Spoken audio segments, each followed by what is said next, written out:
الحمدللہ رب العالمین والعاقبۃ للمتقین والصلاۃ والسلام علی اشرف الانبیاء والمرسلین۔ حمد و ثنا کے بعد محترم اور معزز ناظرین کرام، السلام علیکم ورحمۃ اللہ تعالی وبرکاتہ۔ ناظرین محترم، اصلاح نماز کی چھٹی کلاس کے ساتھ آپ کے سامنے حاضر خدمت ہوں۔ گزشتہ کلاس میں غسل کا طریقہ اور غسل کے فرائض اور چند مسائل آپ کے سامنے پیش کیے تھے۔ آج نماز کی جو باقی رہ جانے والی 5 شرائط ہیں، انشاءاللہ العزیز ان 5 شرائط کے حوالے سے مختصراً گفتگو ہوگی۔ ناظرین محترم، نماز کی پہلی شرط طہارت کے حوالے سے آپ کے سامنے کچھ اہم اور بنیادی چیزیں بیان کی گئی تھیں، جن میں وضو اور غسل کے حوالے سے تمام چیزیں آپ کے سامنے بیان کی گئیں۔ نماز کی جو دوسری شرط ہے یعنی ستر عورت سے مراد یہ ہوتا ہے کہ انسان اپنے جسم کے ان حصوں کو کہ جن کو ڈھانپنا اور چھپانا لازم ہے، ان حصوں کو ڈھانپ اور چھپا کر نماز کو ادا کرے۔ عورت کے لیے مکمل جسم ستر عورت ہے، مکمل جسم کو چھپائے، یہاں تک کہ اگر کسی خاتون نے ایسا باریک دوپٹہ یا اسکارف یا چادر پہن کر نماز ادا کی کہ جس سے اس کے بالوں کی چمک نظر آ رہی ہو تو اس کی نماز نہیں ہوگی۔ عورت کا اس لیے مکمل جسم چھپانا عورت پر لازم ہے سوائے چہرے اور ہتھیلیوں کے، اور جبکہ مرد کے لیے ناف سے لے کر گھٹنوں تک یہ مکمل وہ حصہ ہے کہ جس کا مرد کے لیے نماز میں چھپانا کم از کم لازمی اور ضروری ہے۔ ناف سے لے کر گھٹنوں تک سے مراد یہ ہے کہ گھٹنے بھی اس میں شامل ہیں، گھٹنوں کو بھی چھپانا لازم ہے۔ اگر گھٹنے ظاہر رہے تو اس صورت میں بھی نماز نہیں ہوگی۔ اس کو آپ یوں سمجھ لیجئے کہ اگر کوئی شخص مثال کے طور پر نماز ادا کر رہا ہو اور نماز کی ادائیگی کے دوران ناف سے لے کر گھٹنوں سمیت تک کوئی بھی حصہ اس کا چوتھائی عضو کی مقدار اگر کھل گیا تو اس صورت میں اس کی نماز نہیں ہوگی، نماز فاسد ہو جائے گی، اور اس پر پھر سے اس نماز کو ادا کرنا، جسم کو اچھے طریقے سے ڈھانپ کر نماز کو ادا کرنا اس پر لازم رہے گا۔ یہاں احتیاط کرنے کی ضرورت ہوتی ہے ان افراد کو کہ جو عموماً انتہائی ٹائٹ جینز پہن کر نماز ادا کرتے ہیں۔ جو افراد ٹائٹ جینز پہن کر نماز ادا کرتے ہوں ان کے بارے میں عموماً یہ دیکھا جاتا ہے کہ جب وہ سجدے میں جاتے ہیں تو ان کے جو پیچھے کا جو حصہ ہوتا ہے، جو ان کی بیک ہوتی ہے، وہ سجدے میں جانے کی وجہ سے اور ٹائٹ جینز کی وجہ سے وہ بیک پوری ظاہر ہو رہی ہوتی ہے۔ تو اس صورت میں چونکہ وہ ستر کا حصہ ہے اور اسے چھپانا لازم ہے تو اس کے ظاہر ہونے کی وجہ سے نماز نہیں ہوتی۔ تو اس لیے یہ احتیاط کرنا لازم ہے کہ مکمل جسم کو ڈھانپا جائے اور مکمل کا مکمل جسم مکمل نماز کے دوران بھی چھپا رہے۔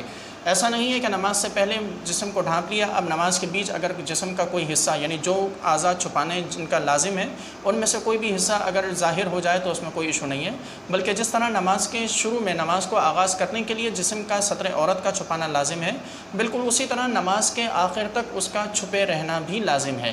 بیچ میں اگر کوئی بھی عضو ظاہر ہو گیا، کوئی بھی وہ عضو کے جسے چھپانا لازم تھا وہ ظاہر ہو گیا تو اس صورت میں اس کی نماز نہیں ہوگی۔ اسی طرح نماز کی اگلی شرط ہے طہارت ستر عورت کے بعد استقبال قبلہ۔ استقبال قبلہ سے مراد یہ ہوتا ہے کہ انسان کا چہرہ قبلے کی جانب رہے، انسان کا رخ قبلے کی جانب ہو، اور قبلے سے اس کا رخ اگر پھر گیا ہو تو اس صورت میں نماز نہیں ہوتی۔ قبلے سے پھرنے کی ہمیں جو اجازت ہے، یعنی کہ کسی حد تک انسان جو ہے وہ اگر اس کا غلطی سے چہرہ پھر جائے نماز کے دوران ہی تو اگر کسی حد تک جو معاف ہے وہ ایک 45 ڈگریز تک ہے کہ ایک حد میں نماز ادا کر رہا ہے، اگر 45 ڈگریز تک وہ کسی ایک جانب اگر اس کا چہرہ پھر جاتا ہے یا سینہ پھر جاتا ہے تو وہ قبلہ رخ ہی شمار کیا جائے گا، اس صورت میں اس کی نماز ادا ہو جاتی ہے۔ استقبال قبلہ کے بعد اگلی جو شرط ہے وہ ہے وقت سے مراد یہ ہے کہ ہر نماز کو اس کے اپنے وقت میں ہی ادا کیا جائے۔ اگر کسی شخص نے فجر کی نماز کو ظہر میں ادا کیا تو یہ قضا تو ہوگی لیکن یہ نماز ادا نہیں ہوگی۔ ایسے ہی ظہر کی نماز کو عصر میں ادا کرنا یہ بھی حرام ہے۔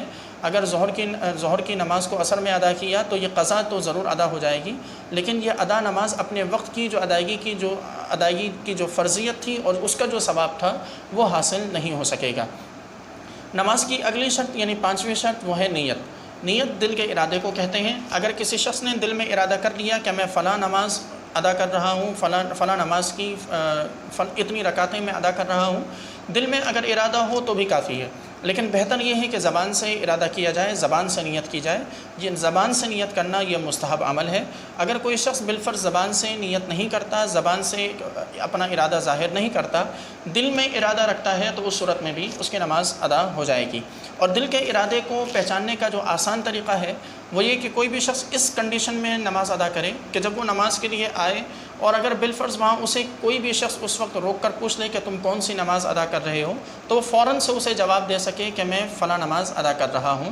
تو اس کا مطلب یہ ہے کہ اس کے دل میں واقعی یہ ارادہ پختہ تھا کہ وہ کون سی نماز ادا کر رہا ہے۔ نماز کی اگلی اور آخری شرط تکبیر تحریمہ ہے۔ تکبیر تحریمہ یعنی جو نماز کے شروع میں ہم اللہ اکبر کہتے ہیں، اس تکبیر کو تکبیر تحریمہ کہتے ہیں۔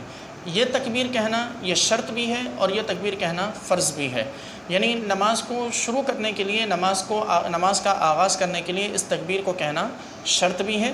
جب تک کہ یہ تکبیر نہیں کہی جائے گی تب تک نماز کا آغاز نہیں ہوگا۔ اس تکبیر کے کہنے میں یہ یاد رہے کہ تکبیر تحریمہ کو قیام کی حالت میں کہنا یہ فرض ہے۔ تکبیر تحریمہ کو کھڑے ہونے کی حالت میں یعنی قیام کی حالت میں کہنا فرض ہے۔ مثال کے طور پر یہاں احتیاط ان لوگوں کو زیادہ احتیاط کی ضرورت ہے کہ جو حضرات مسجد میں انتہائی تیزی سے داخل ہوتے ہیں اور امام رکوع میں ہو تو آتے کے ساتھ ہی یا رکوع میں جاتے جاتے جھکتے جھکتے اللہ اکبر کہہ کر رکوع میں شامل ہو جاتے ہیں، تو اس صورت میں ان کی نماز سرے سے شروع نہیں ہوئی۔ کم از کم اتنی مقدار کہ وہ 3 مرتبہ یا ایک مرتبہ سبحان اللہ کہا جا سکے، اتنی مقدار وہ قیام بھی کریں اور اتنی مقدار میں وہ اللہ اکبر کہہ کر رکیں اور پھر اس کے بعد اگلی رکوع میں جائیں یا امام جہاں ہو امام کے ساتھ شامل ہوں۔ تو یہ نماز کی مکمل شرائط آپ کے سامنے مختصراً بیان کی گئیں۔ ان نماز کے شرائط کے حوالے سے اگر آپ کے ذہن میں کوئی سوال ہو تو آپ ہم سے پوچھ سکتے ہیں۔ والسلام علیکم ورحمۃ اللہ تعالیٰ۔